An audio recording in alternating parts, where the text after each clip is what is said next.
Hi everyone, my name is Alejandro Magaña. I am from FITRAC, the Fire Protection Training Center in Mexico. And this, I'm going to talk about the firearm requirements. All these requirements are in NFPA 20. The last edition, we have a lot of requirements for the new installation for firearms with different types of drivers. The most common drivers are electrical drivers or engine drivers.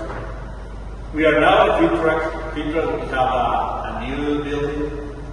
We have a new facility with all the equipment for fire protection systems. And now we are going to talk about the fire pumps. And I'm going to talk about the NFPA requirements. That is very important to know when you have to complete the installation or when you have to review the installation for your equipment. The first requirement is the module number 5.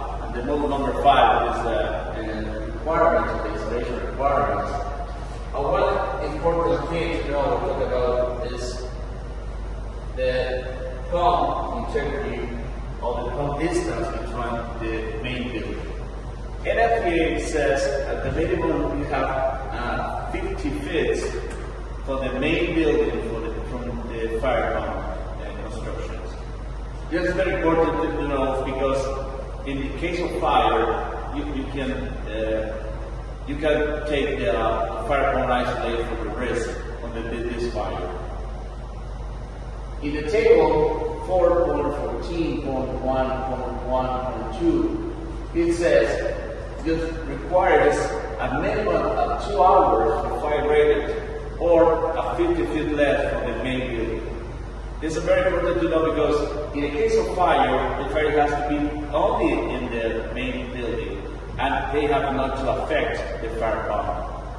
Another requirement to know is what sprinkler protection is designed is required for fireworks.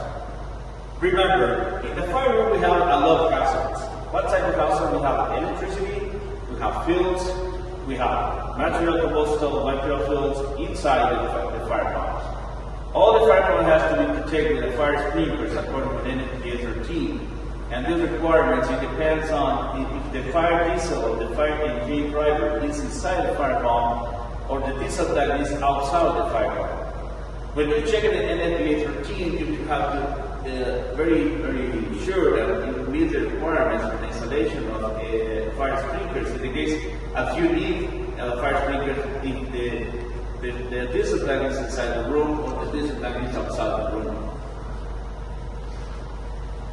Another thing that's important to know is when you have an outdoor fire pump, this fire pump has to be covered like every build has to be, because of the weather and the condition of the weather, we can affect the use of the equipment or even the life of the use of the products of these equipment. What are the general requirements for a fire pump for the fire controls? First, the construction of the fire separation. Remember, this one is 50 feet above the building. You need a fire sprinkler according to the NFPA 13. You have a good access. You have a good illumination. You have good ventilation too. You have to check there's no water on the floor. You have to check all the equipment has the guards, or the equipment has the protection. In this case, I have no guards in this equipment because I'm going to show you how the company is going to work. And the fire control panel is loaded to protect the house from the operator. Another thing that is important to know is you have different requirements when you have electrical fire pump and diesel fire pump, because our different equipments are different risks and different things to protect. According to this presentation, you can use coupling between the motor and the fire pump. In this case, we use an isomeric coupling. That is very important to know that you have to check the alignment every year, according to NFPA 25. And when it's a new fire pump, you have to check the alignment too. Okay. Why is important to know? Because in case of disalignment, this coupling will affect the functionality of the equipment. Okay? In this case, this coupling has to be replaced every 5 years to according with the NFPA 25. This type of coupling is very common used in fire pumps with a motor driver. You know?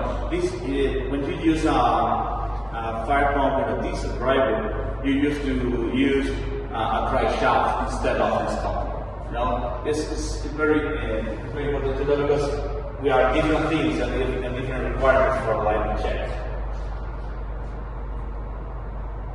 Another thing is the fire pump relief valves. What is the fire pump relief valve? This is valve, and this valve has to work every time when the fire pump is running. No? While the fire pump is running, this valve has to relieve the water that is inside the fire pump to prevent the overheat of the fire pump. Well, when you have an electric fire pump, it's a requirement to install this valve. When you have a diesel driver, this valve will be replaced if you have a cooling exchanger. You know what that means? Because the cooling exchanger uses the water that is coming to the fire pump and uses water to cool the motor, cool the engine. And this water is going to go out of the building in a waste pipe, for example. Okay? This valve is very important every time that you run the fire pump. It needs to prevent overheating inside the motor and contamination too. So the next point is what the pumps don't require circulation valve. That I say, when you have a fire engine, or when you have a fire engine, you use a diesel fire engine where heat exchanger, you can replace that. You can use a heat exchanger instead of use this main valve. How are the fire pumps and social supply sites? It's very simple. You have to use the table. This table is very common. It's very interesting because in this table, you have all the information about the requirements for the installation, for the size of the suction, discharge, and the minimum requirements for the main relief valve, for the main relief valve in case of the fire engines. And when you have a test header, how many valves you are going to need. You can see this table in section 4.28 in NFPA 20. Okay. You have more information about this in this table. The pressure of the suction flash must be below 0 psi, and the suction pipe is at least 10 diameter of the suction flash. What that means? It's very easy. When you have a fire pump and you have a suction flange, for example, in this case the suction flange is a 5 inches, you have to be at least 10 diameters of this distance between the first elbow and any connection which can be generate turbulence inside the tank fire pump. Okay? For example, you have 6 inches, you need at least 60 inches between the fire pumps and the first elbow or the first connection where we can introduce the velocity of the suction of the fire pump. It is the same information that you have to know in the backflow preventers. These have 50 feet, 50 feet between the fire pump and butterfly valves, or at least 50 feet above the fire pumps and the backflow. Another thing is about the discharge pipe. Discharge pipe is at the intake of the fire, on the fire pump, you have a eccentric reducer, like this, and the discharge of the fire pump, you have a concentric reducers.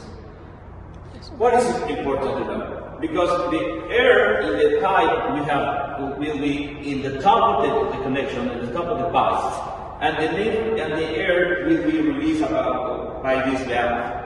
Okay.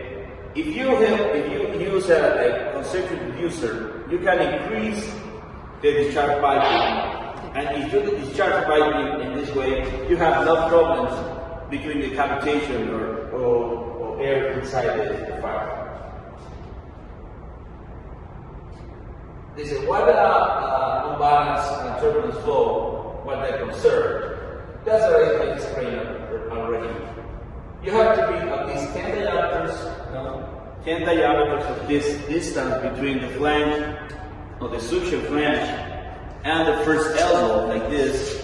For example, in this case, we have 64 inches.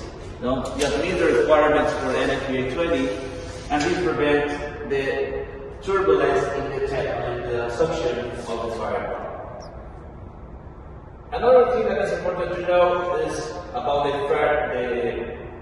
anti-vortex plates.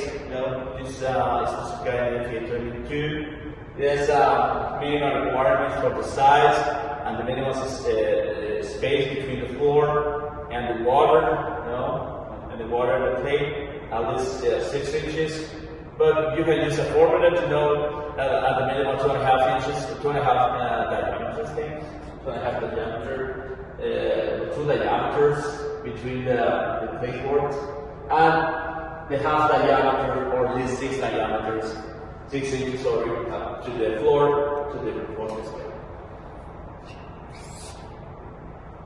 It's no control valves, based on the old valves. In the suction of the fire pump, you have to use a fire control valve that is very, the name is very common. It's like OC, outside control valve. It is a gate valve. It's a good practice to use this type of valves.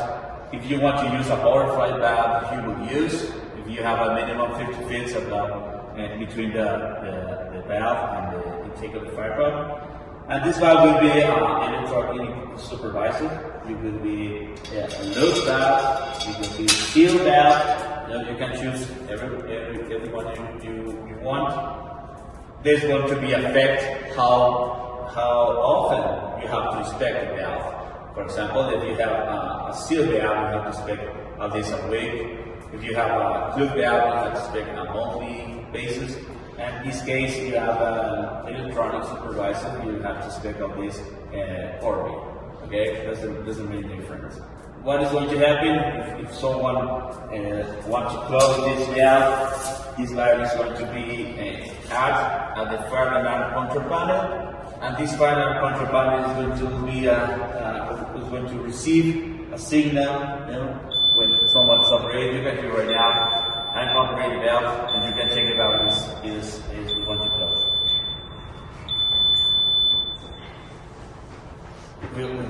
We reset the valve, and the valve is going to go in a good position right now. Okay? I think there's all information you have to know. These are our installations. This is our facility in Freeport, Mexico.